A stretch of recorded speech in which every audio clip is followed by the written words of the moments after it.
even know what the hell was going on until I went to Palestine and saw how crazy it was. But what is it like? Give me your thoughts on your So experience. everyone mistakenly thinks that Hamas like controls Palestine. That's not true at all. There's 3 different areas that were drawn up with the original partition. It's the West Bank, which is totally under military rule by Israel, and then there's the Gaza Strip, which is like the open air prison, which they bomb the shit out of like every couple of years, and Hamas controls that area. And then there's Jerusalem, which is an international city center that both Arabs and Jews live in. But the West Bank has been occupied militarily since 1967, and it's complete martial law. There's checkpoints. All political parties are illegal. You can't.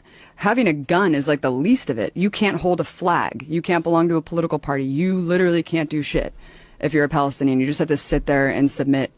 And even if you share a photo of someone who was like killed by an Israeli soldier, you go to jail, and you go to jail for the amount of like months that, what? Yeah, based on the shares and likes of the photo, they'll penalize you more and put you in prison for longer and longer. I mean, I'll just tell you one story. If you put a photo on social media, like you put of someone who on Facebook, died, and they'll be like, you're sharing a martyr and inciting people to like commit suicide, like on behalf of Palestinians, you go to jail, and they put them in jail. There's 99.7% conviction rate. Kids are tortured. Kids are in prison. It is absolutely insane. We went to, the first day that we were there, we went to a funeral of some guy, some farmer who was shot by Israeli forces, and we went to the funeral. It was horrible. You know, all the women are wailing and crying, and as we're leaving, the Israeli forces had set up a checkpoint right outside of this dude's house and started tear gassing and shooting rubber bullets like at people who were simply attending the funeral, just to punish people for attending the funeral.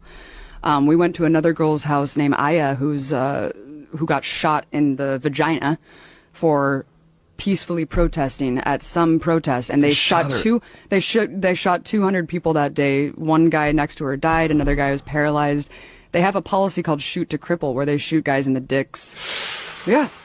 Oh, it is fucking nuts, man. The West Bank is no joke. I thought that I was going to die several times. We were at this checkpoint going through Calandia, and there was this old man walking, like clearly drunk or something, and kind of like walking a little bit toward the checkpoint. They started shooting at him. Bullets are ricocheting off the thing. And my partner Mike, who was an invading soldier of Iraq, was just like, we're going to die. Like, they're shooting this guy. There's bullets ricocheting. It was absolutely insane. And as we go through the checkpoint, the soldier's like, hey, stay safe out there. And I was like, yeah, when you guys are arbitrarily shooting people. And the person who was driving us had just told us that a couple months prior to that, some woman, Palestinian woman, because you can't go to Jerusalem. Like, if you're Palestinian, there's like barely any Palestinians who are even allowed to go pray at the most holy site, the Dome of the Rock in Jerusalem. You can't go to the beach. You're just completely constricted in a prison, and you can't travel. And he was just telling us that months before we went through this checkpoint, someone was going through the checkpoint because they got a permit to go into Jerusalem, which is like a lifetime golden ticket, like Willy Wonka. And they're walking, and she just got executed. And then what? Yeah, she just got executed, and she was bleeding out at this checkpoint, and her little brother tried to help her, and they shot him too. And they're like hiding the video of this. Why and this is just shoot her? Because they fucking hate Palestinians, and Palestinians are animals to these people. It's sick, man. It's sick. It's really, really sick, Joe. And I couldn't even get into Gaza. We were banned from going into this territory because I was told by the Israeli government that I was a propagandist and that I was like an enemy agent. And so I wasn't allowed to go into Gaza. So Gaza's hell, but the West Bank is under martial